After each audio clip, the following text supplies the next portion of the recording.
নমস্কার বন্ধুরা, আজ আবার একটা ভিডিও নিয়ে হাজির। আজকে অনেকগুলো খবর রয়েছে, সেগুলো নিয়ে আলোচনা করব। ইনফ্যাক্ট আজকে কিছু খবর এবং কালকে বড় ম্যাচ রয়েছে, সেই সমস্ত নিয়ে আলোচনা করব।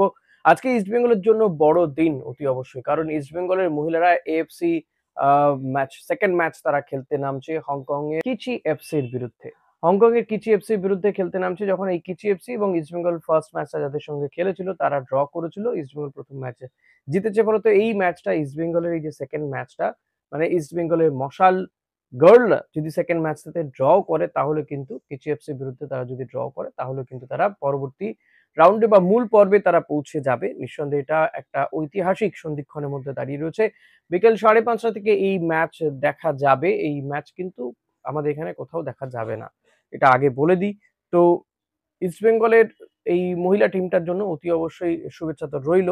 সবসময় বিদেশের মাটিতে ইস্ট বেঙ্গল ভালো খেলেছে। ইস্ট বেঙ্গলের মহিলারাও সেই ধারাবাহিকতা বজায় রাখছে। ইনফ্যাক্ট ইস্ট বেঙ্গলের সম্মান বা দেশের ফুটবলের সম্মান কিন্তু অনেকাংশেই এই মহিলা ব্রিগেডই তুলে রাখছে বা তুলে ধরছে বলা যেতে পারে।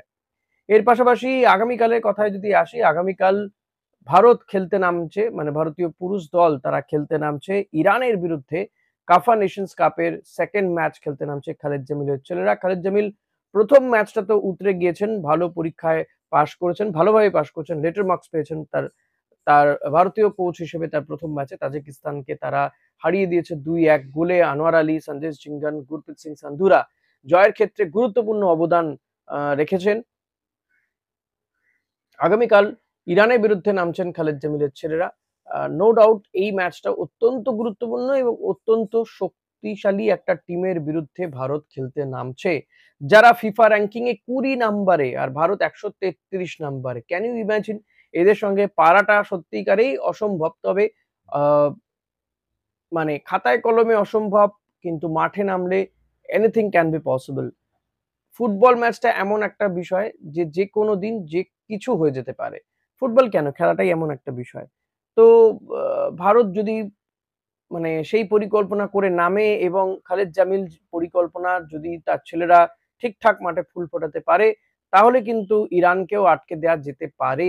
সেটা কিন্তু প্রমাণ করতে হবে খালেদ জামিলকে। খালিদ জামিলের উপরে অনেকেই ভরসা রাখছেন। আইএম বিজয়ন তিনি একটি ইন্টারভিউতে বলেছেন যে তিনি টেকনিক্যাল কমিটির কাছে খালিদ জামিলের নাম সুপারিশ করেছিলেন। ভালো লাগছে যে তিনি অন্তত ফার্স্ট ম্যাচটা জয় পেয়েছেন এবং খালিদ জামিলের ওপর ভরসা রেখে তিনি বলছেন যে তার হাত ধরেই হয়তো ভারতীয় ফুটবল ঘুরে দাঁড়াবে। আমি এতটাও আশাবাদী নই। তবে হ্যাঁ, কিছু তো আশা রাখতেই হয়। খালিদ জামিলের উপর ভরসা করতে হয়। কারণ আমারও খালিদ জামিলকে ভালো লাগে কোচ হিসেবে। কারণ দিনের শেষে ফলাফলটাই সব। ম্যাচে আমি কতটা ভালো খেললাম সেটা বিষয় নয়। ম্যাচ জিতলাম কিনা সেটা বড় বিষয়। খালিদ জামিলও সেটা মনে করেন এবং খালিদ জামিলের মাথাটা অত্যন্ত ঠান্ডা মাথার একজন ফুটবলার ছিলেন, একজন কোচ এবং সুন্দর পরিকল্পনা করেন। তিনি কি করতে চান সেটা প্লেয়ারদেরকে বুঝিয়ে দিতে পারেন। তার ভাষা আছে একটা আলাদা। এমনিতেই ভারতীয়দের সঙ্গে আ তার ইন্টারেকশন ফরেনারদের সঙ্গে যেভাবে ইন্টারেকশন হয় তার থেকে ফার বেটার হবে। ফরেন কোচেরা ইন্টারেকশন করতে পারে না ভারতীয় ফুটবলারদের সঙ্গে। কারণ সব ভারতীয় ফুটবলার তো খুব বেশি শিক্ষিত নয়। সবাই যে ইংরেজিটা বোঝে এমনটাও নয়। এবং একেকটা কান্ট্রি থেকে আসেন তারা। তাদেরও ইংরেজি যে ততটা ভালো এমনটাও নয়। তো এই সমস্ত বিষয়গুলো থাকে। অন্তত খালিদের ক্ষেত্রে সেই সমস্যাটা হবে না।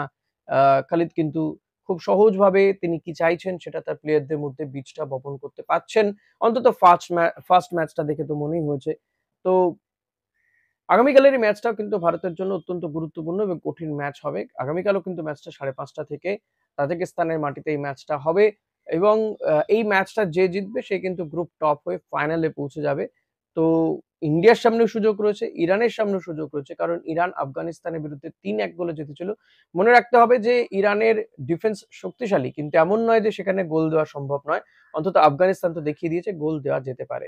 তো ইরানের প্রাথমিক ঝড়-ঝাপটাটা সামলে নিতে হবে ভারতীয় ডিফেন্সকে। অন্তত ৭ জন, ৮ জন, ৯ জন দরকার পড়লে ডিফেন্সে নেমে ভারতকে এই প্রাথমিক ঝড়-ঝাপটা সামলে নিতে হবে। অন্তত ১৫-২০ মিনিট যাতে গোল না হয় সেটা রাখতে হবে। ইন বিটুইন কাউন্টার অ্যাটাকে গোল দিতে হবে। সেক্ষেত্রে আ নাওরেম মহেশকে আমার মনে হয় ফার্স্ট টিমে রাখাটা উচিত হবে, ভালো হবে।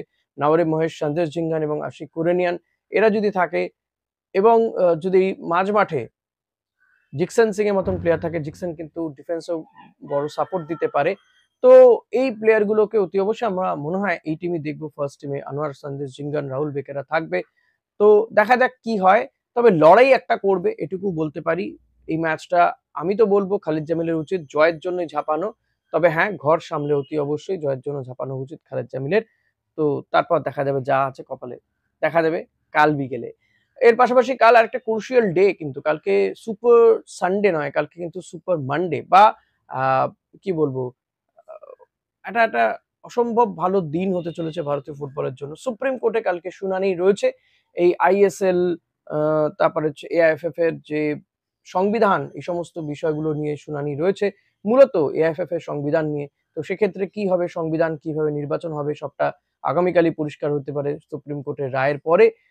এবং আইএসএল সুপার কাপের ভবিষ্যৎ এখনো কিন্তু আমি বলে দেয়া হয়েছে হয়তো এআইএফএফ এর পক্ষ থেকে যে সেপ্টেম্বরে সুপার কাপ, আইএসএল ডিসেম্বরে।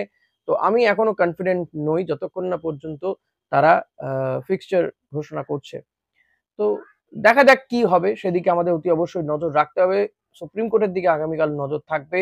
ভারতের ম্যাচ সেদিকে নজর থাকবে। আরেকটা বিষয়ের দিকেও নজর থাকবে সেটা হচ্ছে মোহনবাগানের বিদেশি ফুটবলার, ষষ্ঠ বিদেশি ফুটবলার রবসন রবিনো তিনি অবশেষে ভারতে আসতে চলেছেন। ব্যারেতো সোনিনোদি পরে আরো একজন ব্রাজিলিয়ান ফুটবলার তিনি আসছেন এবং রবসন তিনি কিন্তু মোহনবাগানে খেলার জন্য আগ্রহী।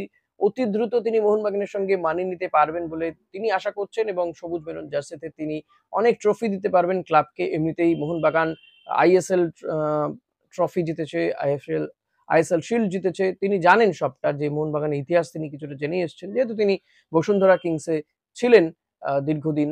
তো বসুন্ধরা কিংসে থাকাকালীন তিনি মোহনবাগানের এগেইনস্টে খেলেছেন। কেমন খেলেছেন সেটা তিনি বোঝাতে চাইছেন বারবার করে যে তিনি আমার মনে হয় মোহনবাগান সমর্থকরা মনে রেখেছেন তাকে, তার খেলাটা এবং তিনি তার থেকেও বেটার করতে চান মোহনবাগানের জার্সিতে খেলে। এখন দেখা যাক তিনি তো আসবেন। সোমবার দিন তিনি চলে আসবেন। তো এই সোমবার কিন্তু ভারতীয় ফুটবলের জন্য প্রায় প্রত্যেকটা ক্লাবের জন্যই কিন্তু একটা ক্রুশিয়াল ডে হতে চলেছে। সব মিলিয়ে সোমবার দিনটা ফুটবলের দিন। তো দেখা যাক কি হয়। সুপ্রিম কোর্ট, ইন্ডিয়া ম্যাচ এবং রবসন রবিনো তাকে আ অভ্যর্থনা জানাতে মোহনবাগান ভক্তরা, ফুটবল ফ্যানরা কতটা ভিড় জমান বিমানবন্দরে সেটার দিকেও কিন্তু নজর থাকবে। এমনিতেই অফিসিয়াল অ্যানাউন্সমেন্ট হয়ে গিয়েছে। মানে আমরা টিজার দেখতে পাচ্ছি। তো আমি বলব মোহনবাগানের টিজার কিন্তু অতটাও জমকালো হচ্ছে না, যতটা কিন্তু ইস্ট বেঙ্গলের হয়েছিল। অর্থাৎ এই জায়গায় ইস্ট বেঙ্গল টেক্কা দিয়েছে, এটা বলা যেতে পারে। তাছাড়া এবছর তো আমরা দুটো ডার্বিতেও জিতে আছি, তাই না? তো টেক্কা আমরা মানে ইস্ট বেঙ্গল দিয়েই আছে মোহনবাগানকে। যাই হোক, আজকের ভিডিও এখানেই শেষ করছি। ভিডিওটা ভালো লাগলে লাইক, কমেন্ট, শেয়ার করতে ভুলবেন না। চ্যানেলে নতুন হলে সাবস্ক্রাইব করে নেবেন। হাইপ দিতে ভুলবেন না। Thank you.